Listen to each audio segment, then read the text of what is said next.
오늘 이 시간에는 요한복음 13장 36절 이하의 말씀을 가지고 세 번 나를 부인하리라 라는 제목으로 잠시 말씀을 증거하도록 하겠습니다. 지난주에 우리는 라합의 거짓말에 대해서 살펴봤습니다. 사실 그 라합의 거짓말을 살펴본 그 이유 중에 한 가지가 이제 오늘 순서상 베드로의 예수님을 세 번 부인한 그 거짓말과 연결이 되기 때문에 지난주 오후 시간에 라합의 거짓말에 대해서 살펴봤는데요. 사실 라합의 거짓말에 대해서 학자들의 의견은 크게 둘로 나뉜다고 제가 말씀을 드렸습니다. 첫 번째는 라합의 거짓말이 죄가 아니다라는 것입니다.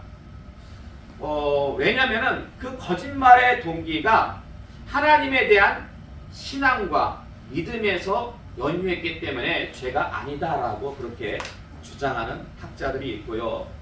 그러나 라합의 거짓말은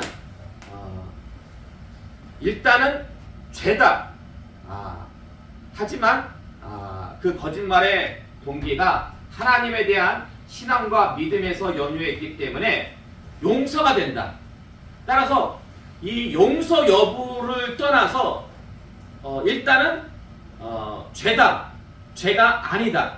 그렇게 둘로 나뉜다라고 말씀을 드렸습니다. 그런데 저는 접근 방식을 좀 다르게 했습니다. 지난주에 살펴본 말씀의 핵심이 바로 7칸에 적혀있는 말씀인데 전도서 3장 11절의 말씀에 의지해서 진리는 영원한 것입니다. 하나님께서 모든 사람들 마음 가운데 영원을 사모하는 마음을 넣어주셨습니다. 그래서 기독교만 진리를 추구하는 게 아니에요. 다른 세상에 있는 모든 종교, 심지어 세상에 있는 철학도 진리를 추구합니다. 근데 그렇게 진리를 추구하는 이유가 뭐냐면 하나님께서 모든 사람들 마음속에 영혼을 사모하는 마음을 주셨기 때문이죠. 그래서 진리는 영원한 것, 바로 영생입니다. 누가복음 10장 25절에서 28절의 말씀을 보시면은 율법학자가 예수님께 묻습니다. 어찌해야지 영생을 얻을 수가 있습니까? 그때 예수님께서 뭐라고 말씀을 하십니까? 하나님을 사랑하고 이웃을 사랑하라. 그래서 결국 영생은 사랑입니다. 영생은 사랑. 또한 요한일서 4장 8절의 말씀 보니까 하나님은 사랑이시라. 그래서 진리는 영생이고 영생은 사랑이고 사랑은 하나님임을 우리가 알 수 있는데요. 특별히 마가복음 12장 28절 이하의 말씀을 보면 누가복음 10장과 병행 구절입니다. 그런데 이 마가복음에는 그 율법학자를 서기관이라고 기록하고 있습니다. 근데 그 서기관이 예수님께 나와서 묻습니다. 어찌하면 영생을 얻습니까? 라고 그렇게 물은 것이 아니라 마가복음의 기록에는 크고 첫째 되는 계명이 무엇입니까? 라고 묻습니다. 근데 예수님의 대답은 동일합니다. 하나님을 사랑하라. 그래서 지금 우리는 하나님의 이 성경 말씀을 놓고 볼 때 영생은 다른 말로 말하면 크고 첫째 되는 계명, 가장 큰 계명이 바로 영생이고 그것은 사랑이다 라고 그렇게 정리를 할 수가 있습니다. 그러므로 지금 기생 라합이 가장 큰 계명, 즉 하나님을 사랑하는 신앙과 믿음에 의지해서 영생을 얻기 위해서, 생명을 얻기 위해서 그 사랑보다는 하위 계명인 예수님께서 분명히 말씀하시기를 613개의 계명 중에서 제일 큰 계명이 사랑이잖아요. 하나님을 사랑하는. 그 안에 물론 거짓말에 대한 계명도 분명히 있습니다. 그러나 거짓말은 이 사랑보다는 하위 계명이에요. 그래서 기생 라합이 하나님을 사랑하는 신앙과 믿음에 의지해서 영생을 얻고자 거짓말한 것은 문제가 될 것이 없다라고 지난 시간에 말씀을 드렸습니다. 그리고 예수님께서 말씀하시기를 크고 첫째 되는 계명은 하나님을 사랑하는 것이고 둘째 계명은 뭡니까? 크고 둘째 되는 계명. 두 번째 계명. 이웃을 내 몸같이 사랑하는 것이죠. 그래서 라합이 어떻게 했습니까? 자신의 목숨을 걸고 정탐꾼들을 살려줬는데 사실 이것보다 더 큰 이웃사랑은 없습니다. 자신의 목숨을 걸고 그 정탐꾼들을 살려준 것. 이게 정말 이웃사랑을 실천하는 모습 아니겠습니까? 그러므로 여러분 명심하시기 바랍니다. 613개의 계명. 사실 우리가 보통 얘기할 때 계명을 그 모세에게 주신 하나님의 율법만을 의미하는데 학자들은요 크게 보면은 이 성경 말씀 전체를 계명으로 봅니다. 율법으로 봅니다. 근데 이 하나님의 말씀의 핵심은 결국 생명을 살리는 겁니다. 생명을 살리는 겁니다. 그런데 여기서의 생명은 영육간의 모든 생명을 뜻합니다. 영육간의 모든 생명. 그래서 마태복음 9장 2절과 20절, 22절의 말씀 볼까요? 마태복음 9장 2절과 20절, 22절의 말씀을 함께 공독하겠습니다. 시작!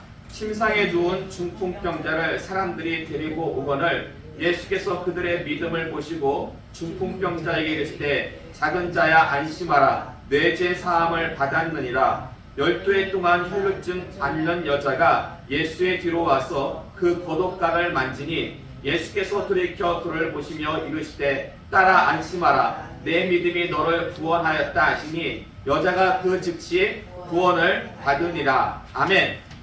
자, 마태복음 9장에 보시면은요 그 중풍병자가 나오고 혈루증 12해 동안 혈루증 걸린 여자가 나옵니다. 근데 지금 예수님께서 중풍병자를 치유하시고서는 뭐라고 말씀하시냐면 내 죄 사함을 받았느니라 그렇게 말씀하십니다. 그리고 12해 동안 혈루증 걸린 여자를 치유하시고서는 내 믿음이 너를 구원하였다라고 그렇게 말씀을 하십니다. 근데 여러분 보세요. 중풍병하고 혈루증은요 우리가 볼 때 일반적으로 영적인 문제입니까? 육적인 문제입니까? 육적인 문제죠.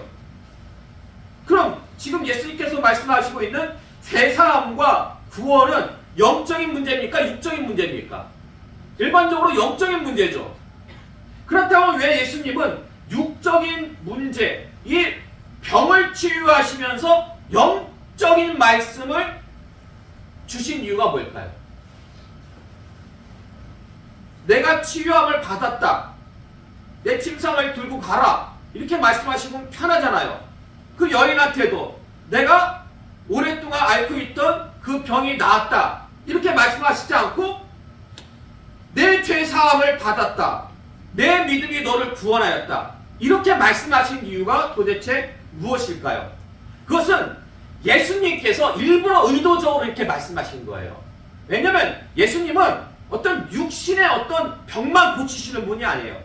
육신의 생명만 구원해 주시는 분이 아니라 영적인 생명, 그 영혼의 생명을 살리시는 그 분이라는 것을 알리시기 위해서 예수님께서 의도적으로 일부러 이렇게 말씀을 하셨다라는 것입니다. 그리고 그들의 믿음을 보시고 영육간의 구원을 베푸신 것인데요. 여러분 꼭 기억하시기 바랍니다. 예수님께서 이 땅에 왜 오셨어요? 예수님께서 이 땅에 오신 것은요 구원하러 오신 거죠, 우리를. 근데 그걸 다른 말로 하면은 우리를 살리시러 오신 거예요. 우리의 생명을, 우리의 육적인 생명과 영적인 생명, 그게 바로 영생이잖아요. 영생이 뭡니까? 영원한 생명. 근데 이 영원한 생명 안에는 지난 시간에 말씀드린 것처럼 영적인 생명만 들어있는 것이 아니라 육적인 생명도 함께 들어있다고요. 그래서 예수님께서 지금 육적인 생명을 고치시고도 어떻게 말씀하십니까? 영적인 그런 말씀을 갖다가 하시는 이유가 예수님께서는 영적으로 육적으로 우리를 살리시려고, 우리에게 새 생명을 주시려고 우리에게 오셨기 때문이라는 것입니다. 그래서 예수님의 사역의 핵심은 뭐냐? 생명을 살리는 거예요. 예수님의 사역의 핵심은요, 생명을 살리는 거예요. 그리고 계명의 핵심도 뭡니까? 계명의 핵심도 크고 첫째 되는 계명, 둘째 되는 계명이 뭐예요?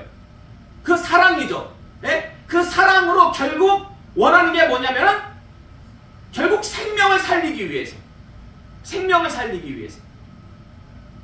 그래서 이 사랑이라는 결국 생명을 살리는 거예요. 사랑이라는 것은. 그러므로 기독교의 진리는요, 여러 가지로 정의 내릴 수가 있지만 이렇게 정의도 내릴 수가 있습니다. 기독교의 진리는 생명을 구원하는 데 있습니다. 생명을 구원하는 데 있어요. 그래서 하나님은 사랑이시라, 하나님은 사랑이시라는 말을 이렇게도 가능하다고 봅니다. 저는 하나님은 생명이시라, 하나님은 생명이시라. 그렇잖아요? 네. 다른 데에 생명이 있는 게 없습니다. 오직 하나님에게만 생명이 있습니다. 참된 생명, 영원한 생명이 오직 하나님에게만 있다라는 것입니다. 그래서 라합의 거짓말은 문제될 게 없었어요. 라합의 거짓말은 영원한 생명을 얻고자 정말 하나님을 사랑하기 때문에 거짓말을 했습니다. 그래서 영원한 생명도 얻고 육신의 생명도 둘 다 얻을 수가 있었는데, 그러나 베드로가 예수님을 3번 부인한 것은 그건 문제가 돼요. 라합의 거짓말은 문제가 안 되지만 베드로의 거짓말은 문제가 됩니다. 왜 문제가 될까요? 베드로의 거짓말은, 이 라합의 거짓말은요, 하나님에 대한 신앙과 믿음 안에서 행한 행위였어요. 그러나 베드로의 거짓말은요, 신앙과 믿음 안에서 일어난 행위가 아니죠. 예. 어떻게 베드로가 예수님을 3번 부인한 것을 하나님을 사랑하고 이웃을 사랑하는 그 믿음과 신앙 안에서 일어났다고 볼 수가 있습니까? 그건 아니죠. 그러므로 베드로의 거짓말은 분명 죄입니다. 죄가 맞습니다. 그럼에도 불구하고 여러분 잘 알다시피 베드로가 초대교회의 큰 기둥으로 쓰임받았습니다. 근데 그렇게 쓰임받을 수 있었던 이유가 어디에 있습니까? 베드로가 그 큰 죄를 범하고도 바로 그것은 회개에 있습니다. 회개에 있어요. 그래서요, 가룟 유다와 베드로의 가장 큰 차이점은 뭐냐? 회개에 대한 유무 차이입니다. 회개에 대한 유무 차이. 사실 가룟 유다도요, 회개 비슷한 것을 하긴 했어요. 가룟 유다도 회개 비슷한 걸 했는데 그게 뭡니까? 후회예요, 후회. 후회. 근데요, 후회와 회개는 엄청난 차이가 있습니다. 마태복음 27장 3절과 5절의 말씀 볼까요? 마태복음 27장 3절과 5절의 말씀 함께 봉독하겠습니다. 시작. 그때 예수를 판 유다가 그의 정죄됨을 보고 스스로 뉘우쳐 그 은 30을 대제사장들과 장로들에게 도로 갖다 주며 유다가 은을 송수에 던져 놓고 물러가서 스스로 목며 죽은지라. 아멘.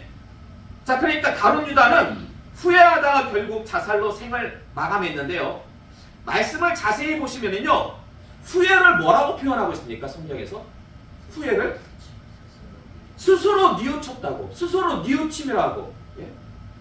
근데 왜 이렇게 표현하는 걸까요? 그냥 후회라는 말로 써도 되잖아요.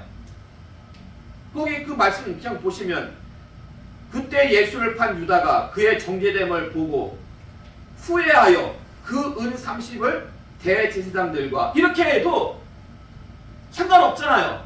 오히려 더 이해하기가 쉽잖아요, 후회라는 단어가 들어가면. 근데 굳이 성경은요, 후회라는 단어를 안 쓰고 스스로 뉘우쳐라는 단어로 갖다가 쓰고 있다라는 것입니다. 그럼 왜 성경에서는 이렇게 표현을 갖다가 하고 있는 걸까요? 사도행전 11장 18절의 말씀 볼까요? 사도행전 11장 18절의 말씀 함께 공부하겠습니다. 시작. 그들이 이 말을 듣고 잠잠하여 하나님께 영광을 돌려 이르되, 그러면 하나님께서 이방인에게도 생명 얻는 회개를 주셨도다 하니라. 아멘. 자, 사도행전 말씀 보니까 하나님께서 이방인들에게 주신 것이 무엇이다? 생명 얻는 회개. 자, 그런데요, 데살로니가 후서 2장 13절의 말씀 볼까요? 데살로니가 후서 2장 13절의 말씀 함께 공부하겠습니다. 시작. 주께서 사랑하시는 형제들아, 우리가 항상 너희에 관하여 마땅히 하나님께 감사할 것은 하나님이 처음부터 너희를 택하사 성령의 거룩하게 하심과 진리를 믿음으로 구원을 받게 하심이니. 아멘. 그러니까 하나님께서 데살로니가 성도들을 택하사 성령의 거룩하게 하심과 진리를 믿음으로 구원을 받게 하셨는데요. 이뤄볼 때에 생명 얻는 회개는 무엇이다? 생명 얻는 회개. 지금 사도행전 11장 18절과 데살로니가 후서 2장 13절의 말씀을 놓고 볼 때에 하나님께서 생명 얻는 회개를 이방인들에게 주셨거든요. 근데 데살로니가 후서에 나오는 말씀을 보니까 이 생명 얻는 회개는 무엇이다라고 말씀할 수가 있어요? 성령의 거룩하게 하심. 성령의 거룩하게 하심. 그러니까 지금 제가 드리고 싶은 말씀은 뭐냐면은, 여러분, 이 회개는요, 회개는 성령의 사역이라는 거예요. 성령의 거룩하게 하심으로 말미암아서 이 성령께서 우리 마음 가운데 역사하사 회개로 인도하신다라는 거예요.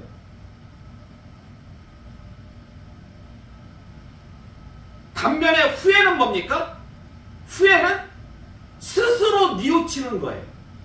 스스로 뉘우치는 거. 그러니까 여러분, 회개하고 이 후회는 분명히 달라요. 그냥 후회는 내가 잘못한 일에 대해서 스스로 뉘우치고 거기서 멈추는 거예요.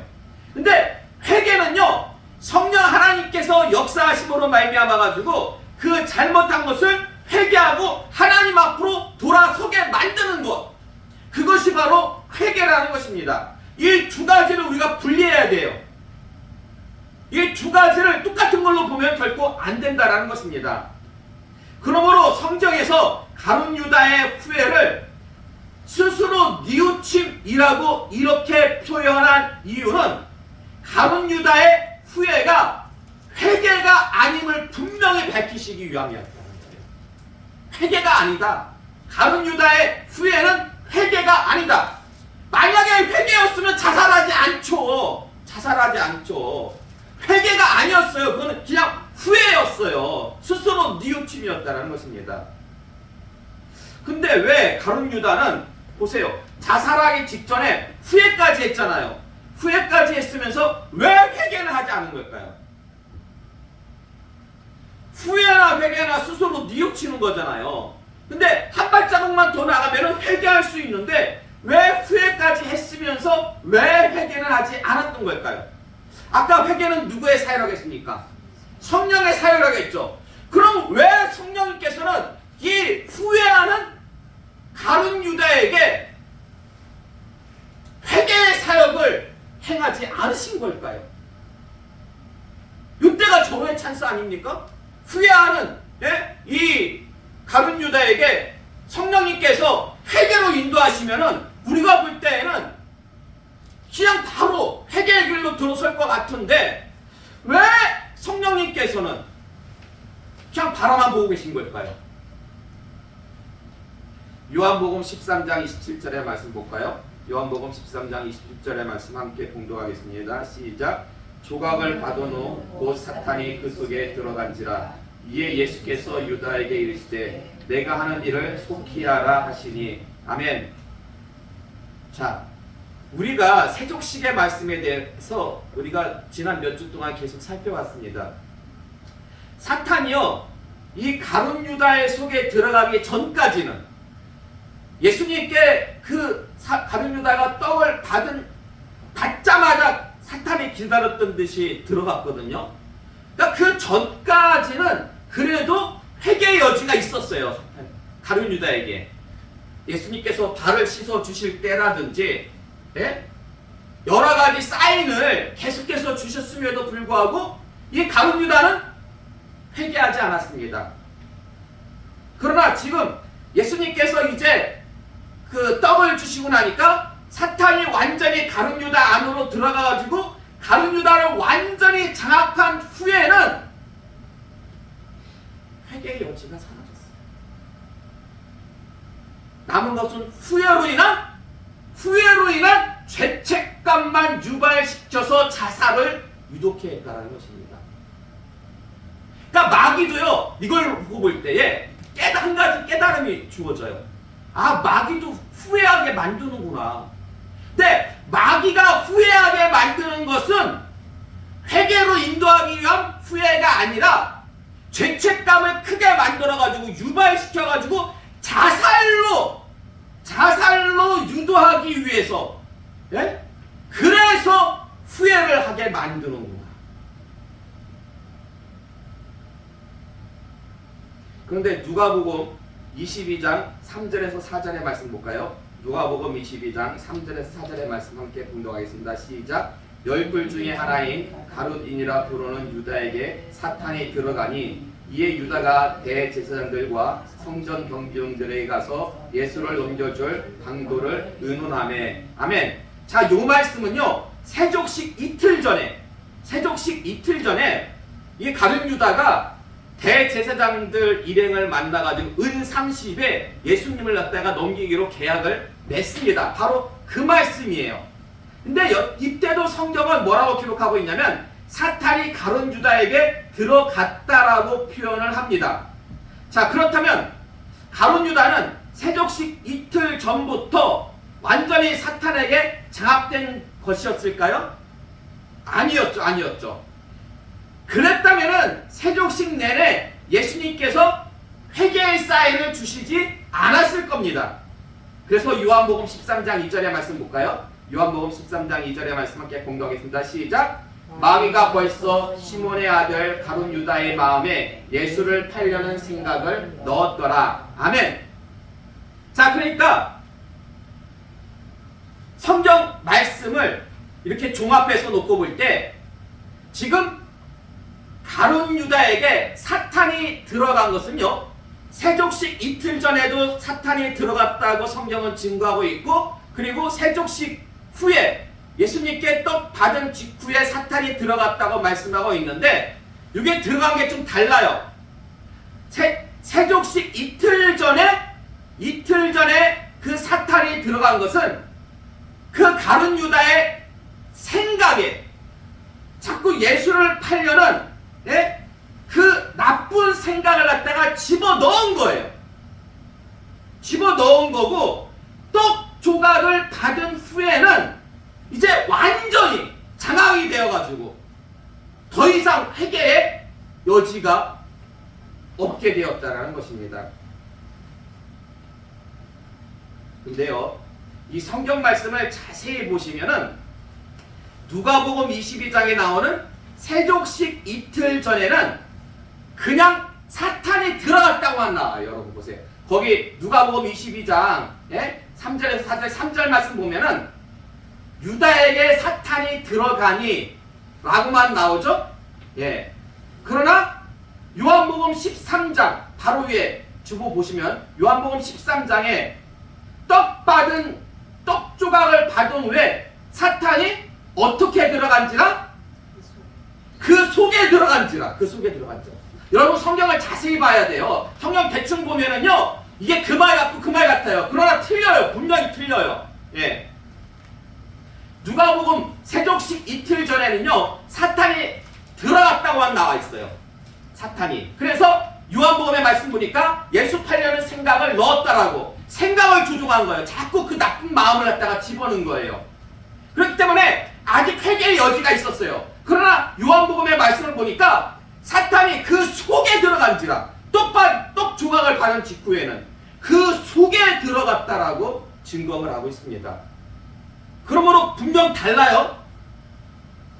그냥 들어간 거하고, 그냥 들어간 것은 생각을 넣은 거고요. 그 속에 들어간 것은요, 실제로 그 가룟 유다 안에 들어가서 완전히 장악해버린 거예요. 완전히. 목사님, 제가 볼 때는 그냥 들어간 거나 그 속에 들어간 거나 다 그게 그거 같은데 어떻게 하나는 생각을 집어넣은 거고 어떻게 하나는 실제로 완전히 그 속에 들어간 거고, 이게 도대체 그걸 어떻게 그렇게 구분할 수가 있습니까? 구분의 근거가 있습니까? 있어요. 요한복음 14장 16절에서 17절의 말씀 볼까요? 요한복음 14장 16절에서 17절의 말씀 함께 봉독하겠습니다. 시작. 내가 아버지께 구하겠으니 그가 또 다른 보혜사를 너에게 주사 영원토록 너희와 함께 있게 하려니 그는 진리의 영이라 세상은 능히 그를 받지 못하나니 이는 그를 보지도 못하고 알지도 못함이라. 그러나 너희는 그를 아나니 그는 너희와 함께 거하시며 또 너희 속에 계시겠음이라. 아멘. 자, 요 말씀은요, 이제 앞으로 우리가 살펴볼 요한복음 14장의 말씀인데, 보혜사 성령에 관한 말씀이에요. 근데 지금 17절의 말씀, 하반절의 말씀을 보시면요, 그는 너희와 함께 거하시며,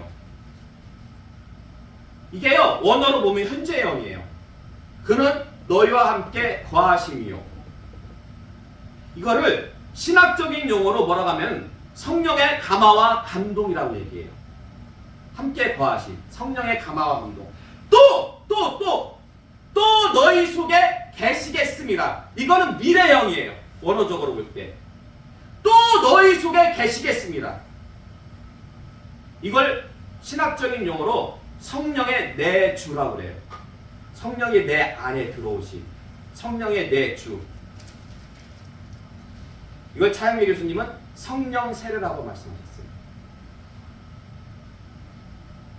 그래서 지금 예수님께서 또 너희 속에 계시겠습니다. 이 말씀이 오순절날 실현이 되었잖아요. 그러니까 지금 보세요. 성령님께서 어떻게 임재, 그러니까 성령님의 임재 방식이 두 가지예요. 우리에게 임하는 성령의 임재 방식이 두 가지예요. 성령의 감화 감동이 있고 함께 하시는 거예요. 성령의 감화 감동. 함께 하심이 있고 성령께서 너희 속에, 우리 속에 실제로 들어오시는 거예요. 이게 성령의 내주예요. 두 가지가 있어요. 성령의 감화 감동과 성령의 내주, 성령의 임재 방식이 이렇게 두 가지예요. 근데요, 이게 지금 뭐랑 비슷해요? 가룟 유다에게 임한 사탄의 역사랑 비슷하잖아요. 예? 성경에 보면 둘 다 가룟 유다에게 들어갔다라고 말씀하고 있지만 그 세족식 이틀 전에 가룟 유다에게 들어간 것은 생각을 넣은 거고, 가룟 유다에게 계속 나쁜 생각을 집어넣은 거고, 그리고 떡 받은 직후에는 분명히 성경은 증거하기를 그 속에 들어갔다라고 말씀하고 있습니다. 그러면 왜 이게 서로 비슷한 걸까요? 성령의 임재하심과 사탄의 역사가 비슷한 이유가 뭘까요? 제가 볼 때에 그럴 수밖에 없는 것은요, 사탄은 항상 하나님을 모방합니다. 광명의 천사처럼, 아니면 자칭 그리스도, 자칭 하나님이라 그래가지고 모방하는데, 여러분 생각해 보세요. 완전 말씀과 완전 동떨어진 걸로 모방하면은 누가 거기 현혹되겠습니까? 현혹 안 되죠. 근데 말씀을 아주 교묘하게, 아주 간교하게 이용하고, 또 이렇게 성령의 임재 역사에 대해서도 이 마귀란 놈도 알아요. 알기 때문에 이렇게 이런 방식으로 마귀 사탄이 역사한다라는 것입니다. 이게요, 뭐 별거 아닌 것 같지만은요, 이게 굉장히 큰 영적인 원리가 이 안에 담겨져 있습니다. 네, 이제 그 성령의 요한복음 14장에 우리가 앞으로 살펴볼 예수님의 다락방 강화의 말씀, 그거는 그때 몇 주 지난 후에 다시금 자세히 살펴보도록 하겠습니다. 자, 지난주부터 우리가 한 가지 질문을 가지고서는 계속 말씀을 살펴봤는데, 그 질문이 뭐였냐면요, 지금 베드로가 예수님을 3번 부인한 후에 회개를 통해서 큰 일꾼이 되었잖아요. 그것처럼 만약 어떤 위기의 순간에 공산당이 총뿌리를 겨누고서는 예수 믿을래, 예수 믿지 않을래, 이럴 때에 그냥 작전상 후퇴, 잠깐 배교하는 거야. 베드로가 그랬듯이 나 이제부터 예수 안 믿을래요. 그렇게 작전상 배교하고 나서 그 위기가 사라진 다음에 나중에 하나님 잘못했습니다 라고 하고 그런 다음에 신앙생활 하면은 그건 가능한가 가능하지 않은가 그런 비슷한 질문을 지난 시간에도 드렸었거든요. 예. 거기에 대한 말씀은 제가 오후 시간에 확실하게 이게요 제가 볼 때 이게 확실하게 이게 알고 있지 않으면은 우리가요 정말 제대로 신앙생활 하지 못하겠더라고요. 그래서 오후 시간에 요 말씀을 좀 더 확실하게 드리도록 하겠습니다.